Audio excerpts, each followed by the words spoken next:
Welcome everybody to our next video on probability, and today we'll kind of be looking at 5-card poker hands. So it's kind of a standard problem that you start to look at when you are learning probability. And so probably the first thing to start with is what we mean whenever we start looking at the types of hands that are possible. So of those types, we could have a single pair, we could have a flush, we could have 2 pair, we could have a straight flush, we could have 3 of a kind, we could have a royal flush, a full house, we could have nothing at all, we could have 4 of a kind, or we could have something called a straight. So in dealing from a standard deck of 52 cards, we're just dealing 5 cards from there, and so the number of ways that can happen is going to be 52 choose 5. Now if we put that in the calculator and actually have it calculate what that number really is, we get something pretty big. We get 2,598,960 different ways that we can have poker hands dealt to us. And so for what we're going to be talking about, the size of our sample space will be 2,598,960. So to kind of look at each kinds of hands that we can get, we'll calculate those probabilities and we'll kind of see how it's done. And so we'll start off with just having a single pair. So a single pair really just means that we have 2 cards of the same rank, so the same number, but 2 cards from the same of the 2 cards of the same rank from the 4 possible suits. The other 3 cards in the hand really just give us 3 different ranks. We don't care what the suits are, but they have 3 different ranks other than the rank that we have for the pair. So an example of a pair could be the 2 of hearts and the 2 of diamonds. That gives us our pair. And then for the other 3 cards that show up in our hand, we could have the 3 of clubs, the 5 of hearts, and the 9 of diamonds. So how do we calculate the number of pairs that we can have? So the number of single pairs. Well, it's kind of a long formula, but we're using our combinations, and it looks like 13 choose 1 times 4 choose 2 times 12 choose 3 times 4 choose 1 times 4 choose 1 times 4 choose 1. Now, where do each one of those come from? Well, the first 2, the 13 choose 1 times the 4 choose 2, that's how we choose our pair. So the 13 choose 1 is choosing the rank, so the card value that we want to have. And of that card value, we have 4 possible suits, and we want to choose 2 cards from those 4 possible suits. Now for the remaining cards, we need 3 different ranks. So we can't use the rank that we have, so we've got 12 ranks left over. And so we want to choose 3 of those. So that's where the 12 choose 3 comes from. They choose 3 cards of different ranks. And then finally, we have 4 suits for each one of those remaining 3 cards. So we want to choose 1 card from the 4 possible suits. So 4 choose 1 for the 3rd card, 4 choose 1 for the 4th card, and 4 choose 1 for the 5th card. So if we multiply all of those together, that gives us the total number of ways that we can have just a single pair.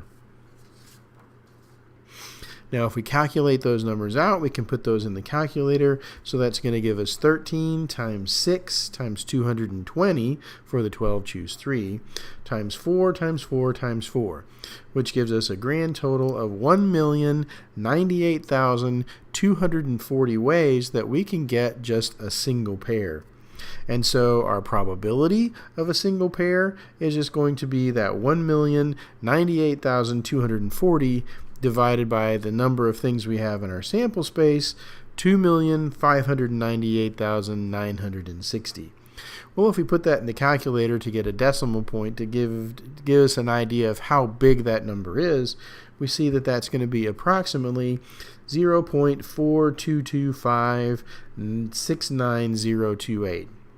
So probably about 42 times or so out of 100, 42, 43 times out of 100, every 100 hands of poker that we see, we're going to have a single pair in those. So for the next one, we're looking at the probability of two pair. So two pair is exactly what it sounds like. We have a pair of one rank, a pair from another rank, and then the fifth card kind of left over that doesn't match either one of those two ranks. And so the number of two pairs that we have 13 choose 2 times 4 choose 2 times 4 choose 2 times 11 choose 1 times 4 choose 1. So now, how do each one of those come into play? Well, when we are choosing the ranks of our cards, we need two ranks that are going to be our pairs. That's where the 13 choose 2 comes from. So we're choosing the value of the cards for our two pairs.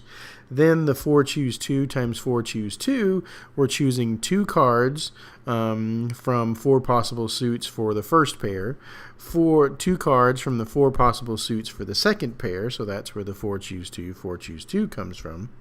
And then finally, for the fifth card, we need a rank that doesn't match the other two. So we started with 13. We've chosen 2 of them, so we've got really 11 left that don't match the first 2. So we want to choose one of those. So that's where the 11 choose 1. We're choosing the rank of the card that's kind of left over that's not in our two pair.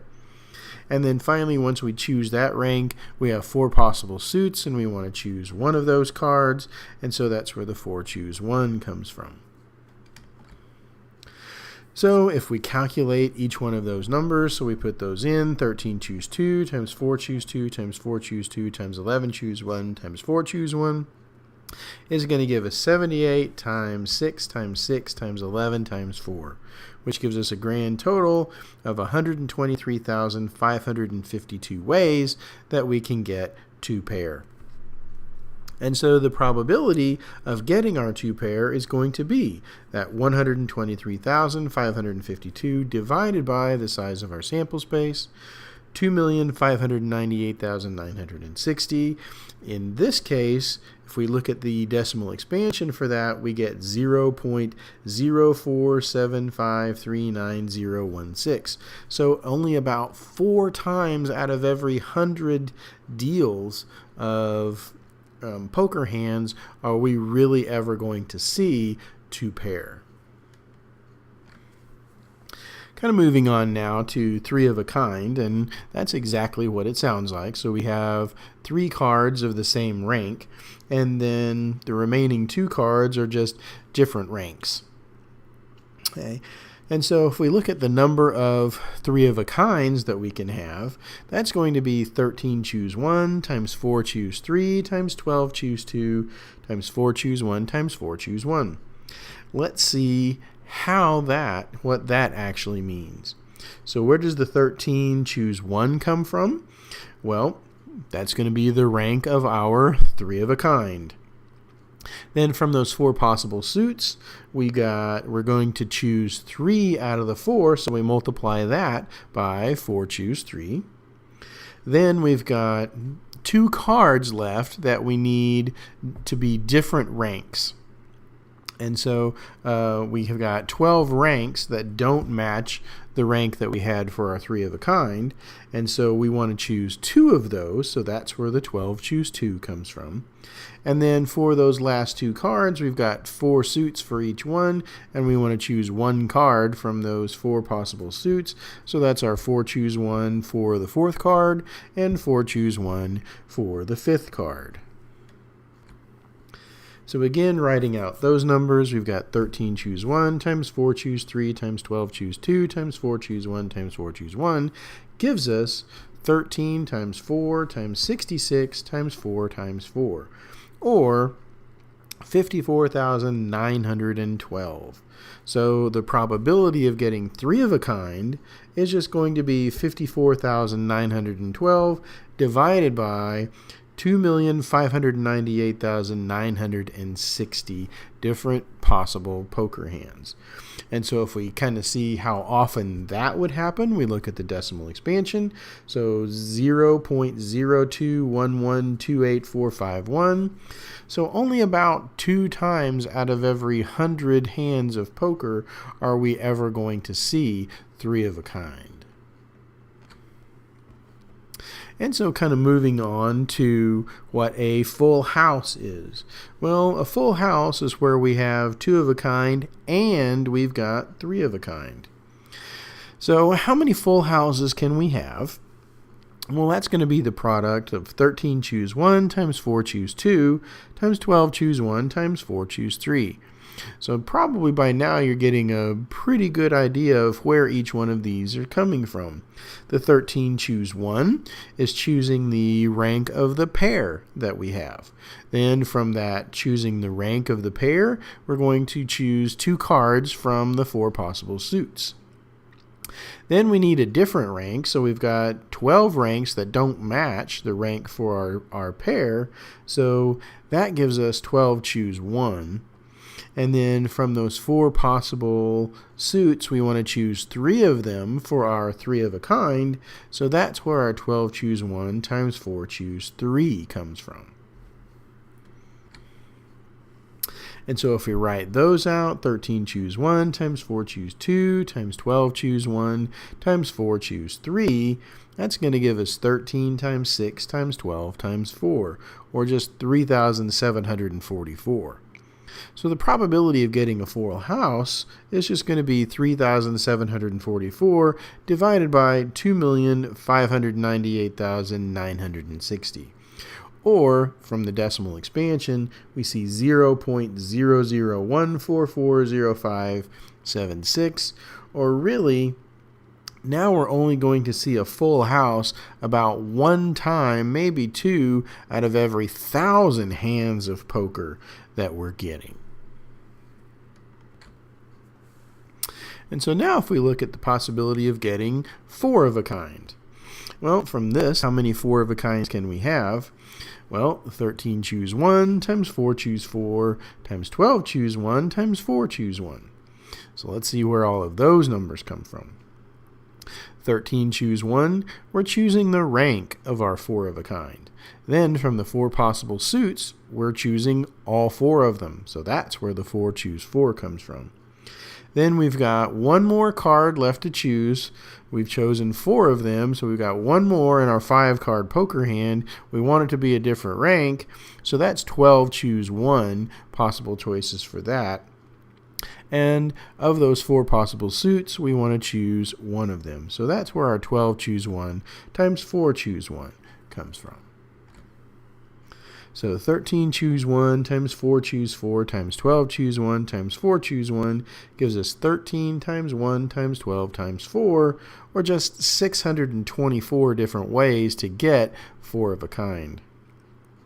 And so the probability of getting 4 of a kind is just going to be our 624 divided by 2,598,960 possible ways.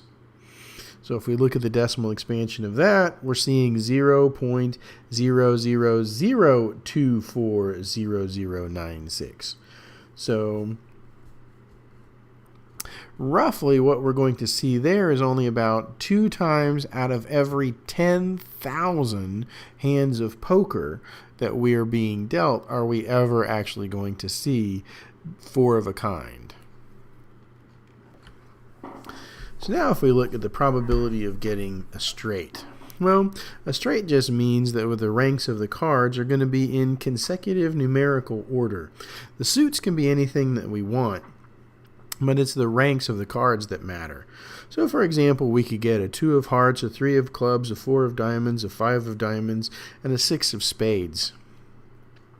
Well, if we look at the possibilities for kind of each one of the lowest possible cards in our suits, then our ranks could be either ace, 2, 3, 4, 5, 6, 7, 8, 9, and 10.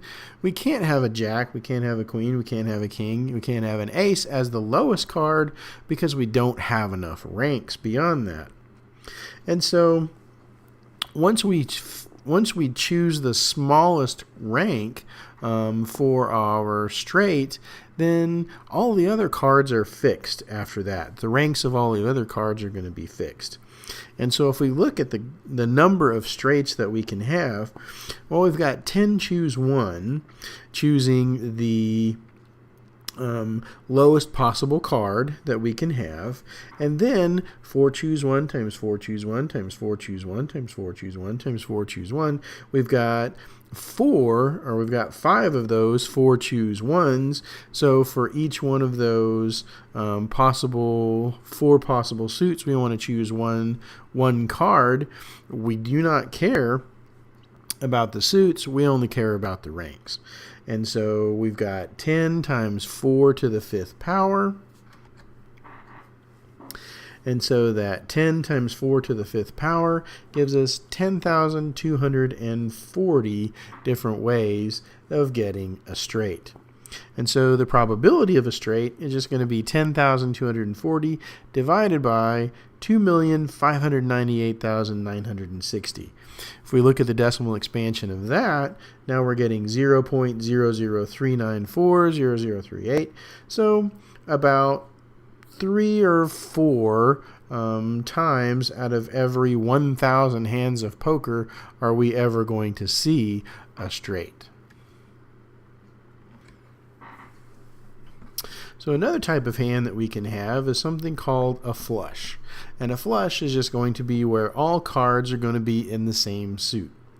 So the number of flushes that we can have, we've got 4 choose 1, where we're choosing we're choosing one of the suits. And then from those 13 cards in that suit, we need to choose 5 of them. So 4 choose 1 times 13 choose 5.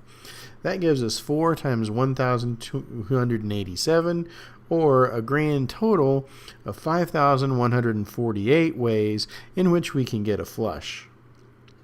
And so the probability of any flush is just going to be 5,148 divided by 2,598,960, or 0.0019800792. So about 1 to 2 times out of every 1,000 hands of poker are we going to see any kind of flush. Now, when we said any kind of flush, there's a couple of different hands that actually kind of go for that. We could have a straight flush. So a straight flush is going to be a situation where we have both a straight and a flush. So again, kind of the lowest possible cards that we can have for our straight are just going to be ace, 2, 3, 4, 5, 6, 7, 8, 9, and 10. And so the number of straight flushes that we can have, we have to choose our lowest card, so that's 10 choose 1. And then all the cards have to be in the same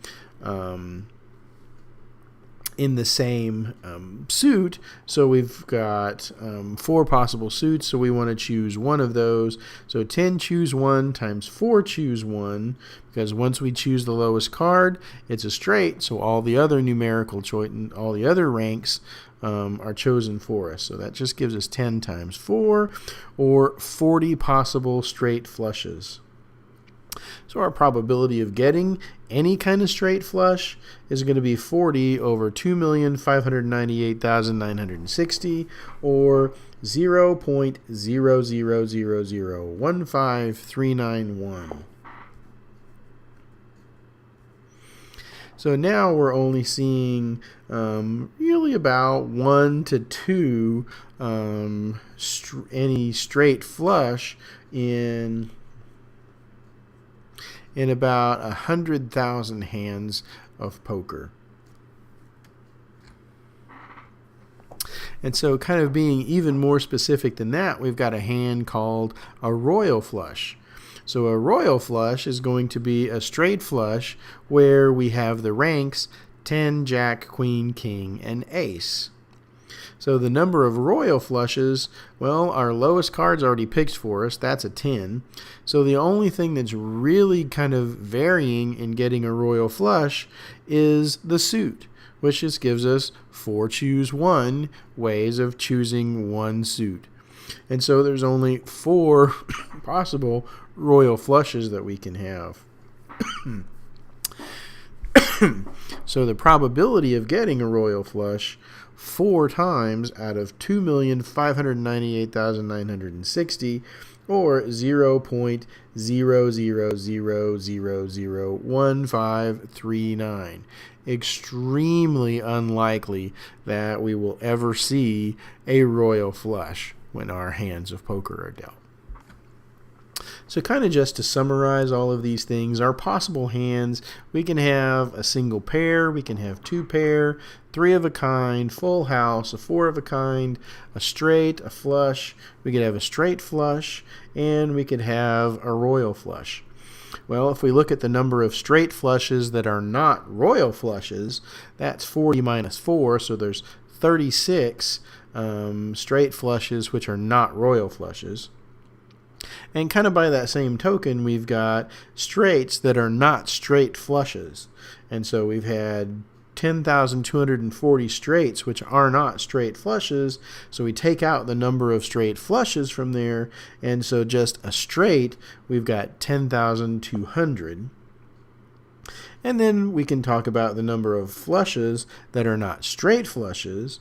Well, for the any flush, we had 5,148 minus the 40 that are straight flushes, which gives us a total of 5,108 flushes, which are not straight flushes.